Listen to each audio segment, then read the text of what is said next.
अब हमें तो लूट लिया गया है। अब आखिरी बॉल पे विकेट आ जाए तो सुपर ओवर भी हो जाएगा। अरे आउट है हो, ये फील्डर पीछे होता तो जनाब अश्विन ने पिछली वाइड अगर नहीं होती तो सिचुएशन कुछ और हो जाएगी। जब स्कोर टाई हो जाता है तो प्रेशर हट जाता है आपके ऊपर से पूरा, फिर आप आराम से वर्ल्ड कप भारत ने पाकिस्तान को शिकस्त दे दी है और भारत जीता है 4 विकेटों से। जबरदस्त परफॉर्म किया विराट कोहली ने। जनाब पाकिस्तान मैच तो हार गया, लेकिन क्या पाकिस्तान अपनी गलतियों की वजह से ही मैच हारा है या कुछ ऐसा हुआ है जिससे यह कहा जाए तो गलत नहीं होगा कि जनाब हमें तो लूट लिया गया है? उसकी वजह है क्योंकि सोशल मीडिया पर ही बात हो रही है कि हम रॉब्ड कर लिए गए हैं। उसकी वजह है क्योंकि आखिरी ओवर में पाकिस्तान के लिए सब कुछ साजगार था। ना नवाज की जो नो बॉल थी जिस पर 6 पड़ा, वो नो बॉल किसी तौर पर करार नहीं दी जा सकती थी, उसको किसी तौर पर नो बॉल नहीं कहा जा सकता था, लेकिन कोहली की फरमाइश पर अंपायर ने उसको नो बॉल करार दे दिया। चलें जनाब, यहां भी हो गया, कोई मसले की बात नहीं है। इंडिया अपनी हर जगह बादशाह साबित करता है क्रिकेट में कि भाई हम बादशाह हैं और हम बादशाह इस तरह से करके, चलो उसने ही बात मनवा ली। फिर दूसरी बड़ी और ये मुतनाजा चीज, ये इस चीज की इजाजत बाय का रन वो होता है जब आपसे बॉल मिस हुई हो, कीपर के पास गई हो, कीपर से भी मिस हो गई हो, उसको बाय का रन कहा जाता है। फिर लेग बाय किसे कहते हैं? आपके जिस्म से बॉल टच हो, टच होने के बाद जाए, फील्डर से मिस हो और आप जो रन भागते हैं वो बैट्समैन के पास नहीं जाता, वो लेग बाय पैड से लग के जो जाती है बॉल उसमें होता है। बहुत सारी चीजें हैं। एक तो पहली बात, आप जब हमने रिप्ले देखा कि जब वो शॉट मारा था विराट कोहली ने जो कि 6 हुआ था, पहली बात उसने, आप आगे बढ़ के एक शॉट खेल रहे हैं, आगे बढ़ के आप खेलते हैं, उसके बाद आप वो नो बॉल करार नहीं दे सकते। फिर दूसरी बात, जब वो साइड के एंगल से रिप्ले चला तो अंपायर बकायदा पीछे जाके शॉट देख रहा है, अंपायर उसी वक्त नो बॉल देता है। जब वो आपके सामने वाला अंपायर होता है, सामने वाला नो देख लेगा, वो नहीं देखेगा कि जनाब चौका पड़ा, आउट हुआ, कैच आउट हुआ, इधर गई बॉल या उधर गई बॉल। उसने देखा नो है, उसने फौरन नो बॉल दे देनी है। उसने इंतजार नहीं करना होता कि उस शॉट पर रन कितने बने, विकेट निकली या उसका रिजल्ट क्या आया। सबसे पहला सवाल तो ये, ठीक है वहां पर अंपायर मौजूद तो ना पाकिस्तान के हैं ना वो इंडिया के हैं, बट इतने बड़े मैच में जिस तरह से कह रहे हैं कि गलतियां होती हैं, मैं जो अपनी राय करूंगा, हमें भाई लूटा गया, सीधी बात है। जो रन 8 बॉलों पर 28 रन जिस तरह से बनवाए गए, ये एक तरीके से नामुनासिब है। और फिर सबसे बड़ी बात, चले ठीक है आपने नो बॉल दे दी, अंपायर का डिसीजन होता है यार, अंपायर के डिसीजन को आपको एक्सेप्ट करना होता है। अगर आप एलबीडब्ल्यू भी अंपायर देता है और वही अगर नॉट आउट भी दे दे और थर्ड अंपायर उसको एक्सेप्ट ना करे, तब भी अंपायर का डिसीजन ही होता है जो आप रिव्यू लेते हैं। लेकिन जो बाय के रन दिए गए, यार ये कौन सी दुनिया में होता है? बाय के रन सब बताएंगे आपको। बाय के रन आपके पैर से लग के जाते हैं, भाई कीपर से छूट जाए तो जाते हैं। नो बॉल पे इकबाल साहब, नो बॉल पर एक बंदा बोल्ड हुआ है, बोल्ड हो गया ना, उसके बाद वो रन बन कैसे सकते हैं सर? ये कैसे एक्सेप्टेबल है? वो 3 रन किस तरह से दिए गए? मेरे दोस्त वो जो बॉल थी ना, उसको डेड बॉल अंपायर ने करार देके वो रन को नहीं उन्होंने लिया, उन्होंने उसको वाइट बॉल दिया, उसको वाइट बॉल करार देके, और ये रूल्स के अंदर है, आईसीसी के रूल्स के अंदर है, आप दे सकते हैं।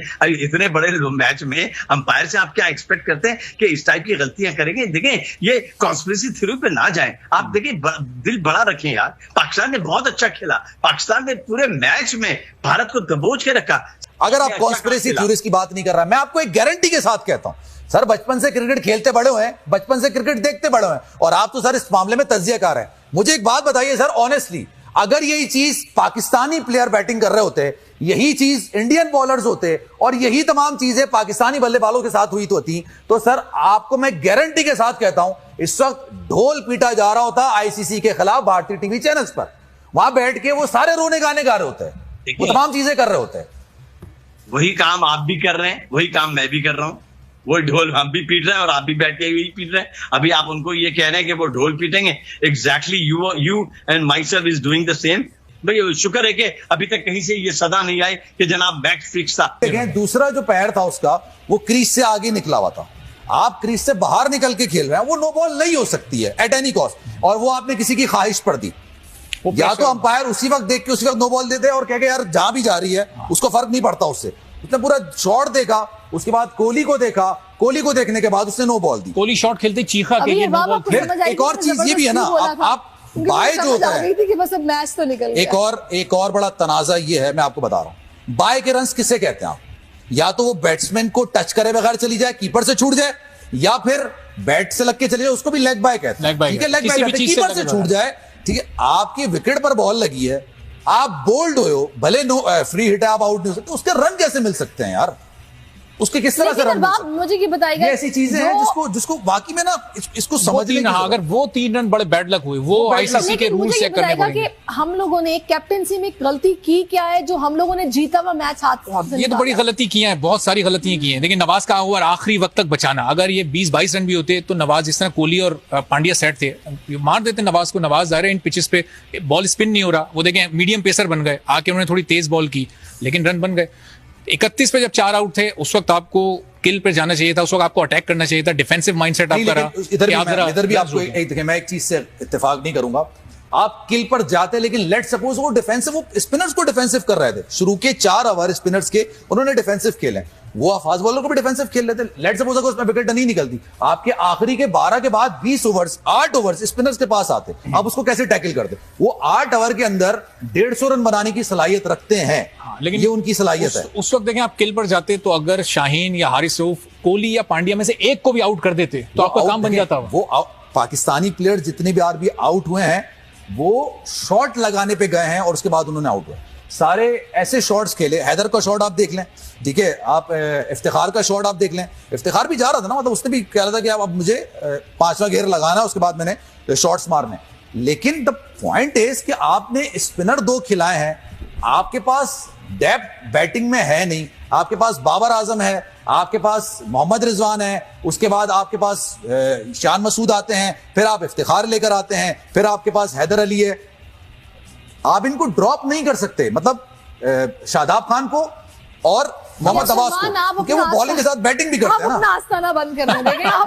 आपने जो बात आस्ताने में आस भी होती है लेकिन उसके साथ काम भी होता है। जब आप काम इस तरह के करोगे तो आस्ताना क्या कर लेगा यार? अच्छा चलिए एक बात और, चलिए ठीक है, काला जादू थोड़ी हो रहा है यार, आस्ताना हो रहा है यार। मतलब हार जीत तो मैच में होती रहती है बाप, लेकिन मेरा ख्याल में कि हमें इफ्तिखार को और शान मसूद को क्रेडिट देना चाहिए जिस तरह उन्होंने आज परफॉर्म किया है। मेरा ख्याल है कि बिल्कुल, और ये इस टूर्नामेंट का फॉर्मेट ऐसा है कि पाकिस्तान ये मैच हार के टूर्नामेंट से आउट नहीं हो गया। अभी पाकिस्तान को बांग्लादेश से, जिम्बाब्वे से, नेदरलैंड से मैचेस खेलने, वो पाकिस्तान जीतेगा। और साउथ अफ्रीका वाला मैच अगर पाकिस्तान जीतता है तो सेमीफाइनल में है पाकिस्तान। बड़ा दुख है पाकिस्तान की शिकस्त पे, लेकिन देखिए आईसीसी है, हजारों लोगों की निगाहें हैं, रूल्स को अंपायर ने फॉलो किया है। और बाबर आजम ने भी आज आपने देखा कि उन्होंने मुख्तलिफ गेंदों पे अंपायर से जाके हुज्जत की बात की। विराट कोहली को पूरा राइट था, वो उसको बता सकता था, और किसी के कहने पे कुछ नहीं होता, जो रूल्स होते हैं उसको फॉलो किया जाता है। वो ना इंडियन अंपायर थे ना पाकिस्तानी अंपायर थे,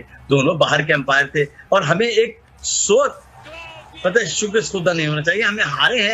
अभी ये पहला मैच है, वर्ल्ड कप अभी बहुत आगे जाएगा।